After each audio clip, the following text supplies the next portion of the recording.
This episode may contain discussion of sensitive and potentially disturbing material that may be upsetting to some listeners. Listener discretion is advised. A Friday night spent with friends would quickly make headlines when a 16-year-old girl vanishes just hours later. Unthinkable accusations, suspicious timelines, and changing versions of events would tear families and a small California community apart, leaving everyone still desperately searching for answers. This is The Cries That Bind Me.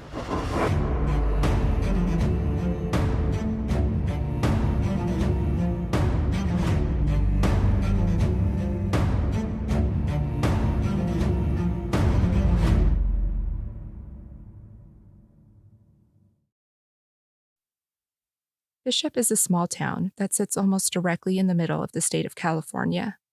Halfway between Los Angeles and Reno, Nevada, Bishop is home to under 4,000 residents. The tourist town is surrounded by beautiful mountains and numerous peaks in almost every direction. Its convenient location and beautiful scenery attract upwards of 30,000 visitors a day. It was in Bishop that Karlie Lane was born on May 13, 2002, to parents Zach and Lindsay Guse. When Karlie was brought home from the hospital, she even had a built-in best friend waiting for her, her 4-year-old brother, Kane. Karlie was a beautiful, playful child that Lindsay lovingly called her pixie baby. When Karlie was 3, her parents divorced. Although Lindsay maintained full custody of the 2 kids, Zach remained nearby in Bishop so he could continue to see them on a regular basis. When Zach met a woman named Melissa in 2006, sparks flew. Zach and Melissa had 2 sons spaced 2 years apart before getting married, making their blended family official in 2009. Just a short year later, Zach and Melissa's household grew even bigger when Karlie and Kane went to live with them. Lindsay, who was moving out of Bishop and into nearby Nevada, made the heart-wrenching decision to leave Karlie in Bishop where she could finish her high school years with her close friends and not be within the dangers of a bigger city in Nevada. While the new distance was tough for Karlie and Lindsay, they maintained their extremely close bond through frequent texts and phone calls. In 2018, when Zach had the opportunity to move the Guse family 10 miles north of Bishop into Chalfont, he jumped at it, excited to give his family a big, beautiful new home.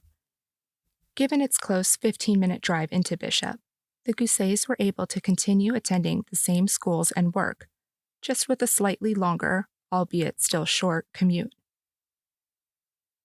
Throughout her school years, Karlie excelled in her classes, so it was a shock when her grades suddenly started to slip during her sophomore year of high school. Considering Karlie had just started to date a classmate named Donald, it was easy to assume the new relationship was pulling her attention away from schoolwork. But when Karlie was caught smoking marijuana on school campus, her parents knew they had a much bigger hurdle to overcome. Karlie was moved into a separate building on her school's campus that was specifically for troubled students, typically those who were in trouble for fighting or drugs. She began to attend counseling and promised her family that she would lay off the smoking and work hard to bring her grades back up, something she accomplished rather quickly.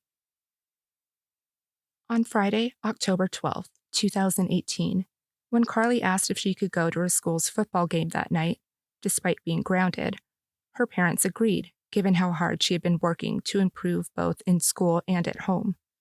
But within hours, everyone's lives would be turned upside down, never to be the same again. It was around 8:30 that night when Melissa had pulled into the driveway of her home with Karlie's 2 younger half-brothers in the back seat. They had been at a Halloween party in town, trick-or-treating out of the back of guests' trunks, a type of trick-or-treating that gained popularity during the peak of COVID. Melissa's phone rang as she was entering the house with Karlie on the other end, completely hysterical. Karlie told Melissa she wasn't at the football game, but instead at a friend's house smoking weed. In between apologies and tears, Melissa stayed on the phone with Karlie as she raced back into town, desperate to get to her. As she left Chalfont, bad cell service dropped the call, leaving her even more worried over Karlie's well-being.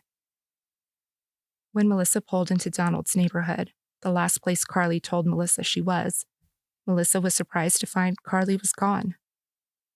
As she drove up and down the streets, straining to see Karlie in the darkness, she spotted a swinging light in the distance.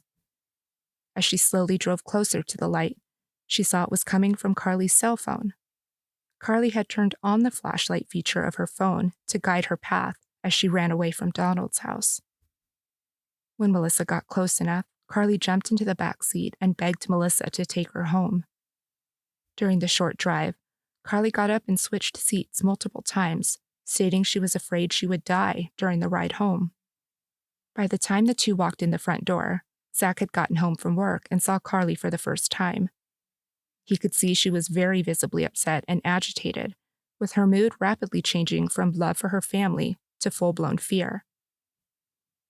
Melissa made Karlie a salad for dinner, which Karlie promptly spit back out into her bowl, saying it was the, quote, devil's lettuce. She decided to give her a nutrition bar instead before they joined the rest of the family in the living room to watch a movie. By 11:30, Karlie had settled down enough to spend time in her own bedroom where she colored and read. Satisfied that she seemed to be feeling better, Melissa said goodnight to Karlie and went to bed herself. The next morning, Melissa got up at 5:45 and began waking up the kids in the house to get ready for school.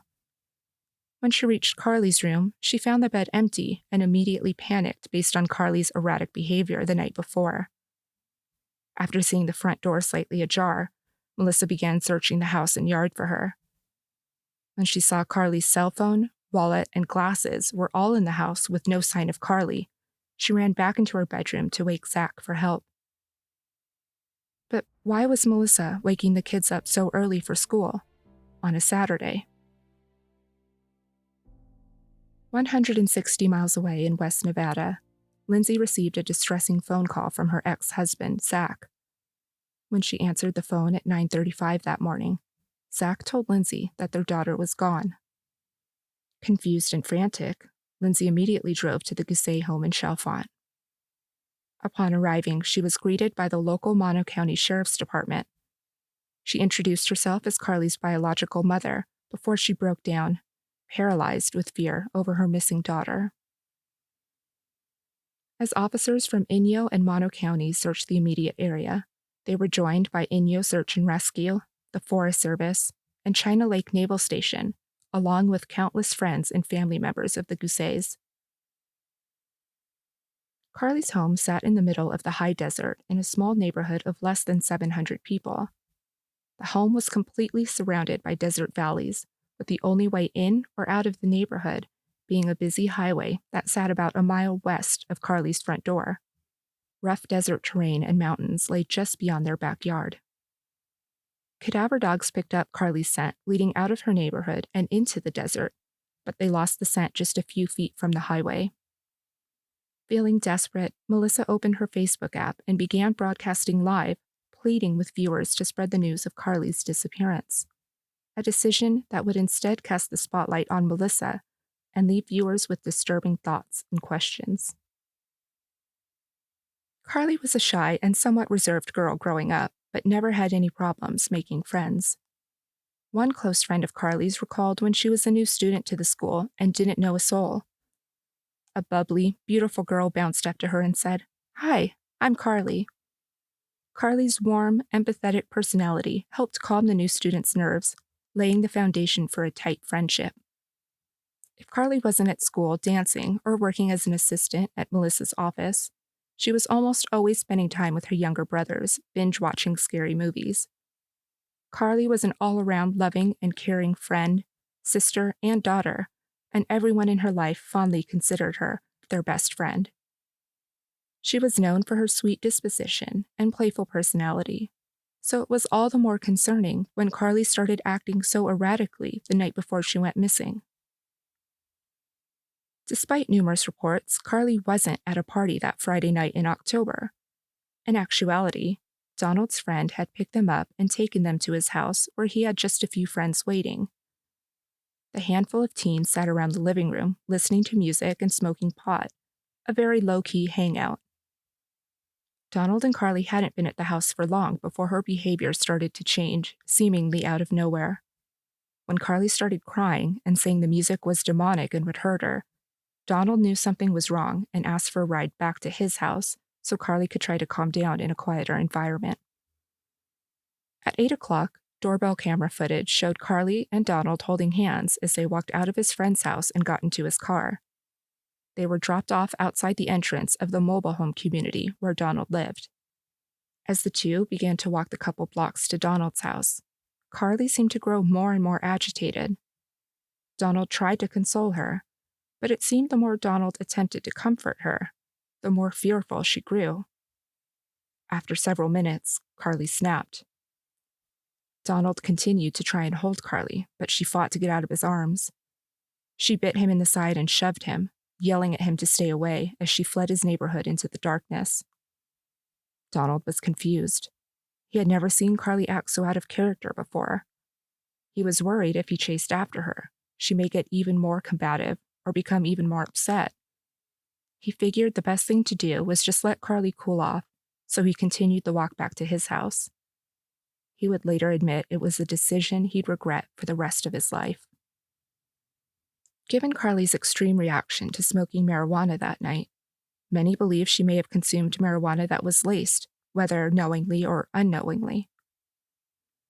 During the initial investigation, authorities visited Donald's friend's house and were able to collect some of the weed that was left behind from the friends.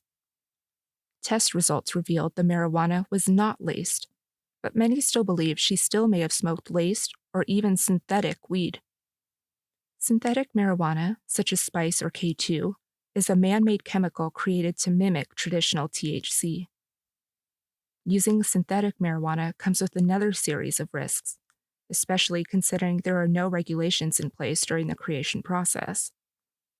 Abuse is easy with synthetic marijuana and can leave the user experiencing hallucinations, agitation, elevated heart rate, and anxiety, all of which can be felt even long after stopping any usage. While many of Karlie's behaviors aligned with the effects of synthetic marijuana, harder psychedelic drugs can also cause similar effects. In fact, just a few days before Karlie disappeared, Lindsay reported that Karlie had asked her several questions about LSD and the effects it might have on someone, leaving Lindsay to believe there was a possibility Karlie experimented with harder drugs that night.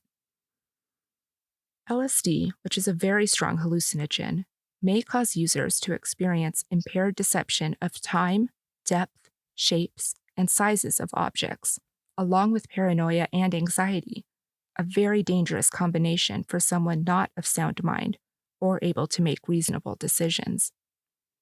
These effects can be long-lasting in particularly bad episodes. Was Karlie reacting negatively to a synthetic form of marijuana? Although no other drugs were discovered in Donald's friend's home, could she have experimented with a harder class of drugs and was just too afraid to admit it to her parents? Donald believed Karlie's unusual behavior was simply a result of not having smoked for a long time, causing her to panic from the strong effects. While it's not well known or that common, traditional marijuana can have negative effects on a user. Even users who smoke regularly with no issues can suddenly experience an adverse reaction to straight marijuana. In fact, multiple studies have shown that two users can smoke the same exact strain and batch of marijuana, with one experiencing typical THC effects and the other having a complete opposite reaction. While not always the culprit, mental health plays a major role in how marijuana can affect a person. If someone suffered from a mental health condition, whether the condition was known or not, marijuana usage can trigger a sudden and oftentimes dangerous psychotic break.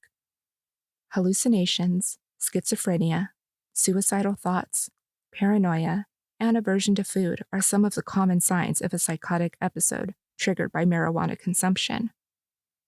Many of Karlie's behaviors that night align with drug-induced psychosis, leaving many to believe she experienced a major psychotic episode.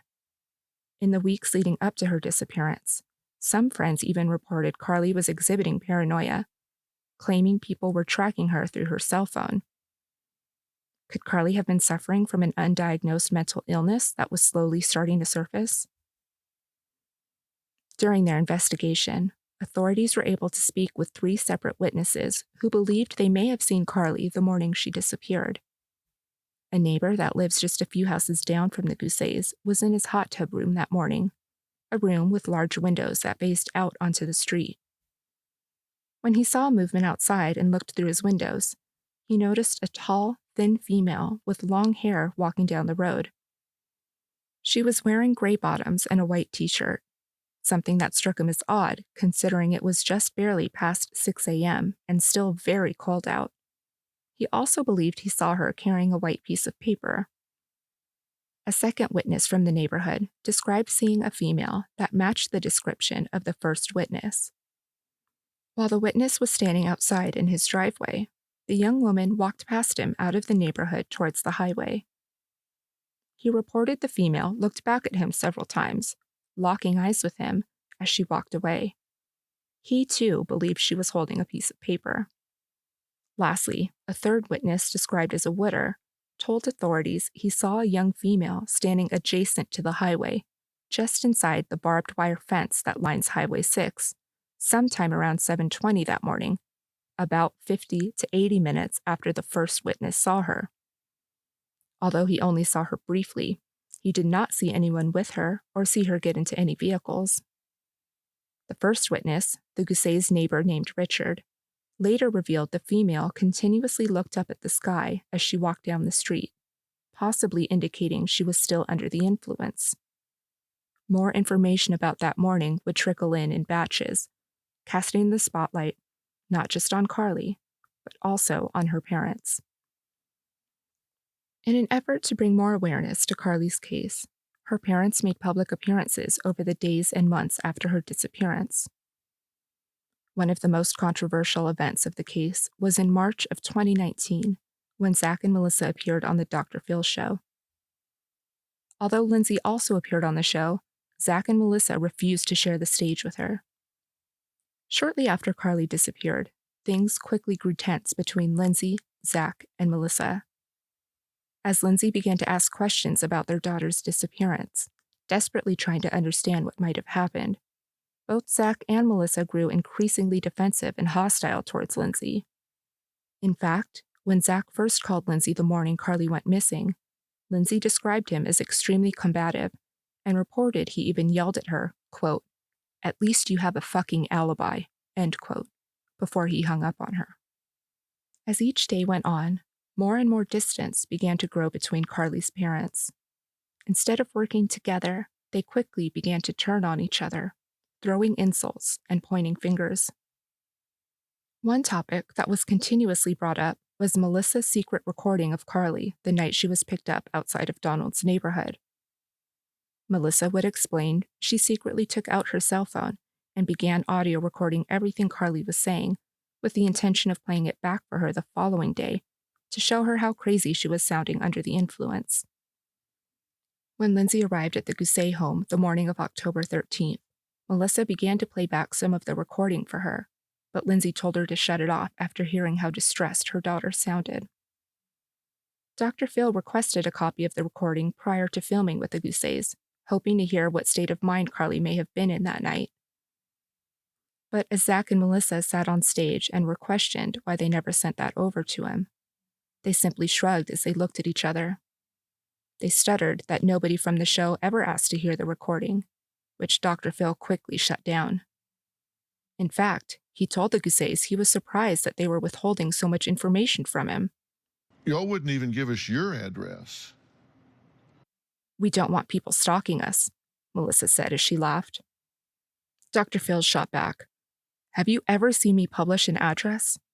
In 45 years of being involved in missing persons cases, I've never had parents that wouldn't give me their address, or wouldn't give me all the information about witnesses and give me every piece of home video or recording or everything. Just they bring everything in they possibly could give us. Anything to help you find this child. We couldn't get anything."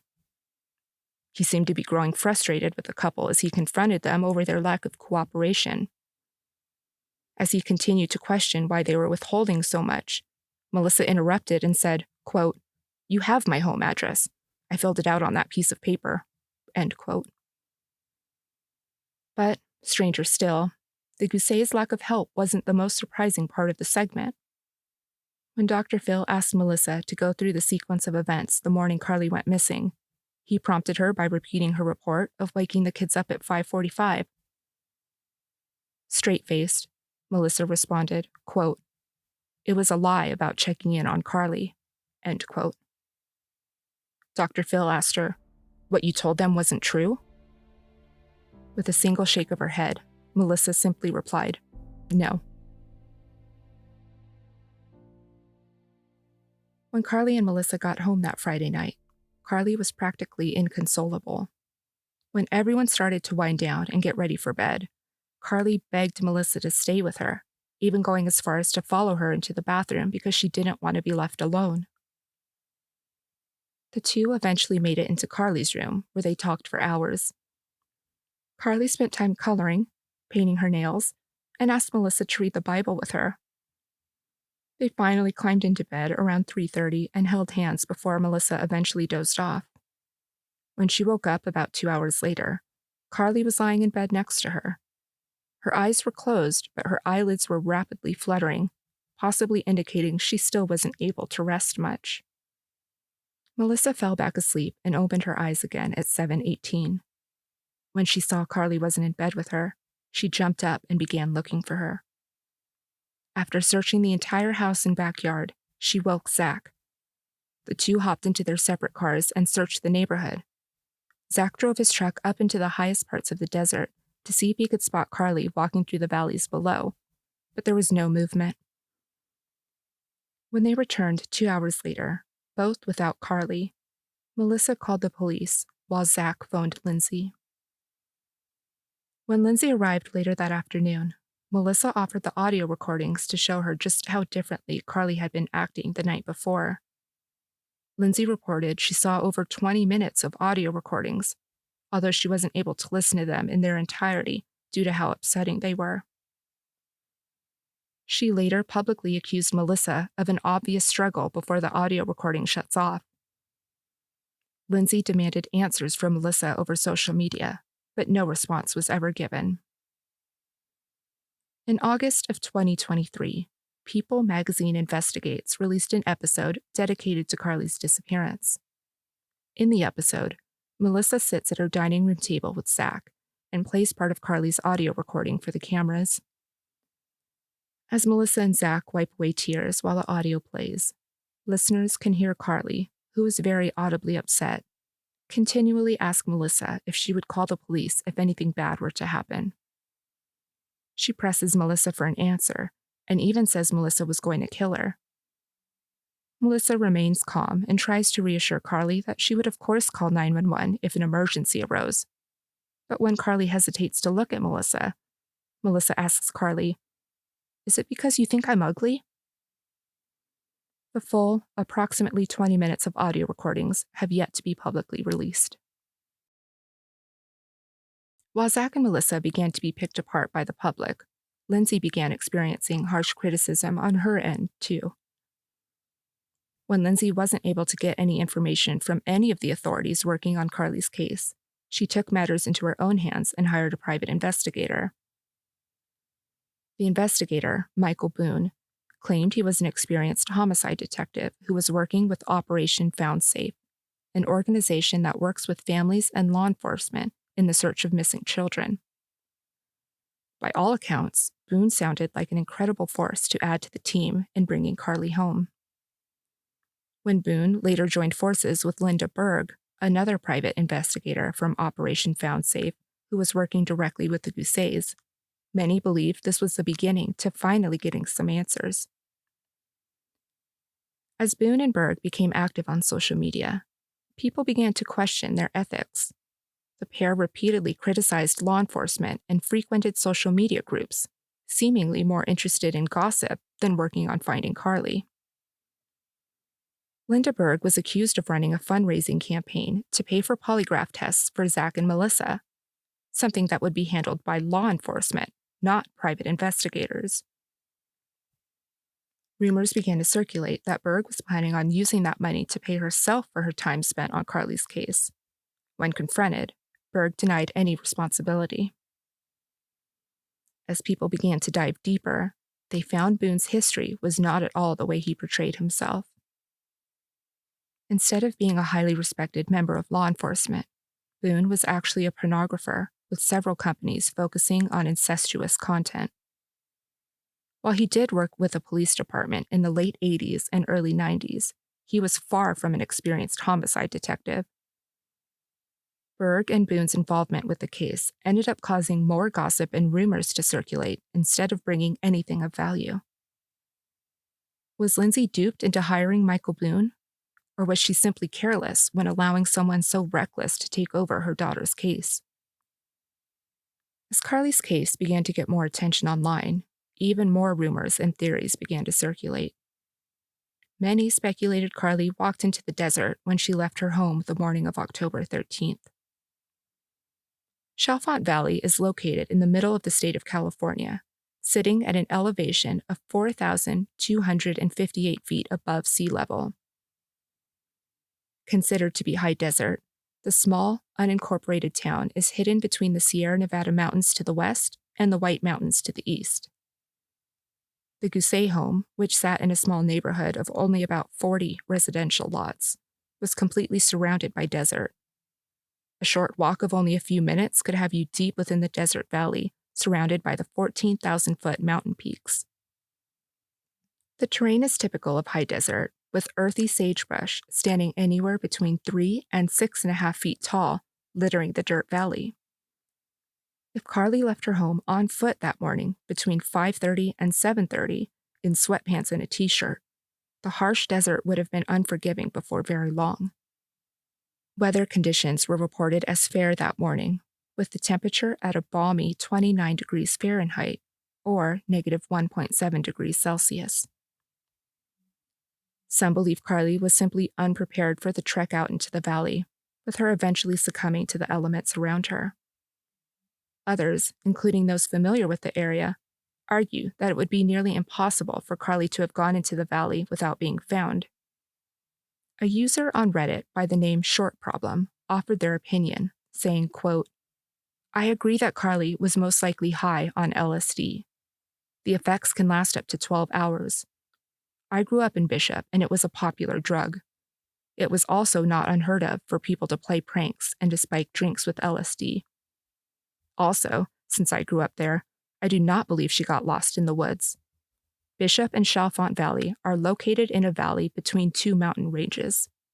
It is high desert, and the tree line and forest are actually very far away. Also, it would not be possible from her location to get lost. The distinct Sierra Nevada and White Mountains give you an incredible reference point of north-south and east-west. You can see for miles and definitely would see the lights of Bishop and Chalfont at night." End quote. While cadaver dogs did initially trace what authorities believed was Karlie's scent leading into the desert, the scent was lost almost immediately under a nearby sagebrush, leaving many still debating the possibility of Karlie entering the desert at all. Not long after Karlie's disappearance, there was speculation that she was kidnapped and being forced to create mukbang videos that were being posted on YouTube. Mukbang is a genre of videos that gained popularity in South Korea. It typically shows someone eating excessive amounts of food on camera, oftentimes while live streaming. The video that gained attention was posted by an account under the name Kate Yup. It shows a thin, young woman sitting blindfolded in front of a table. The camera is zoomed in and focused on the lower half of her face as she eats 11 pounds of salmon. Viewers were concerned about obvious signs of abuse on the girl, and others pointed out similar facial features to Karlie's from the limited view you're able to see in the video. As Kate Yup takes bite after bite, viewers believed she was leaving secret messages through the subtitles and also using her fingers to tap out Morse code pleas for help. The problem that many people overlooked was the fact that Kate Yup's first video was posted on April 23rd, 2018, 172 days before Karlie went missing. The Mono County Sheriff's Department was alerted of Kate Yup and later confirmed she was not Karlie Gusé. In February 2021, authorities were called back out to the White Mountain Estates area of Chalfont. Dispatchers relayed to the responding officers that a woman was physically assaulted in her home, leaving her with a possibly broken shoulder. The woman took her children and got into her car to wait in a safe location for officers to arrive. When officers reached the Chalfont neighborhood, they found 3 occupants in a white Toyota Camry waiting on the side of Highway 6. The injured adult was Melissa Guse, Karlie's stepmom. Karlie's 2 younger half-brothers were seated in the back. As officers were speaking with Melissa and taking her statement, Zach pulled up in his white Dodge Ram pickup truck. Zach was arrested and charged with 1 count of corporal injury to a spouse, a felony in Mono County. He quickly posted the $50,000 bail and returned home to his family. While Melissa's official injuries and the aftermath of that night is unclear, Melissa has since posted several pictures and dedications to Zach on her social media, congratulating him for becoming sober. Whatever happened that night resulted in Melissa being physically attacked by Zach, and Zach deciding to stop drinking, an addiction he reportedly struggled with since before Karlie was even born. Corporal injury is known to be much more serious than a domestic violence charge. While domestic violence is a serious enough offense on its own, corporal injury charges are used when the victim has obvious signs of intentional injury. Domestic violence, on the other hand, is typically used when the victim was pushed, slapped, or otherwise injured, but had no visible signs of injury by the time officers arrive on scene. After Zach's arrest became public, many people began to question if Zach had a history of violence. Karlie's neighborhood in Chalfont sat just shy of 1 mile east from U.S. Highway 6. The highway, which actually starts in Bishop, runs slightly north through California before passing through the White Mountain foothills into Nevada. From there, it stretches east before coming to an end on the other side of the United States in Provincetown, Massachusetts, totaling a whopping 3,199 miles long. The Transcontinental Highway is considered essential to the country's economy and is a frequently traveled highway, especially with long-haul truckers due to its coast-to-coast access. With the third witness potentially putting Karlie alongside Highway 6 around 7:20 that morning, and Melissa reportedly driving by that very spot herself just minutes later, it leaves a very small, but also very convenient window of opportunity for Karlie to leave Chalfont Valley via the highway. The first witness described the female he saw as wearing sweatpants and a t-shirt during those early morning hours, a sight that made him stop and question why someone would be walking down the street in such cool weather in just a lightweight t-shirt. Could Karlie's lack of appropriate clothing indicate she left the house in a confused state? Or did Karlie leave her home in a hurry, knowing she would just have to endure a few minutes of cold early morning temperatures before she was met at the highway for a prearranged lift out of town? If Karlie was in fact disoriented or had no plans of meeting anyone that Saturday morning, the possibility of a stranger abducting her from the side of the highway increases greatly. Many who have been following Karlie's case argue that this scenario is the most logical, especially considering there has been no communication from Karlie herself. If Karlie was in fact abducted, the community fears she was met with violence or even forced into human trafficking. Over the months and years since Karlie vanished, various tips of possible sightings were reported.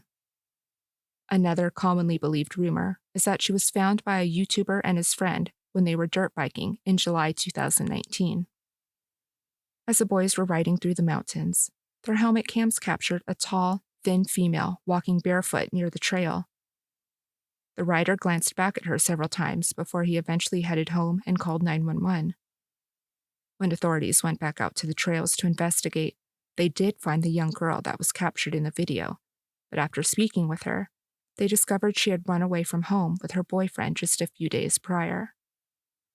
The officers took the teens back to their homes in the San Jacinto area. The YouTube video has brought a lot of controversy to Karlie's case. The video, which still remains on YouTube, has a clear picture of Karlie's missing persons poster with the title, Found Missing Teen in Mountains, and in parentheses, called 911. Although the creator does reveal the teen was not Karlie, he has left the misleading video and information up, angering a lot of the public. Doing a quick glance at his YouTube account shows he continues to post misleading, clickbait videos. Disturbingly, a majority of the videos are of this YouTuber claiming to find missing babies and various people who were kidnapped and being held in dangerous conditions. Although the girl in the video was identified as someone else who lived in a different area, many people unfortunately still believe it was Karlie that was seen in the video, a heartbreaking reminder that the real Karlie is still out there. Of all the leads brought to authorities, one in particular stood out to be credible. In March 2021, nearly 3 years after Karlie was last seen, another witness came forward and claimed he had partied with Karlie in Tonopah, Nevada. He didn't alert authorities at the time because he was a drug user and was afraid of getting in trouble. Since getting clean, the thought of possibly encountering Karlie all those years prior had weighed heavily on him. He described to officials that while he didn't personally know Karlie, he was certain they were both at that party taking drugs. He described the vehicle Karlie arrived in, which helped authorities locate it during a search of the area.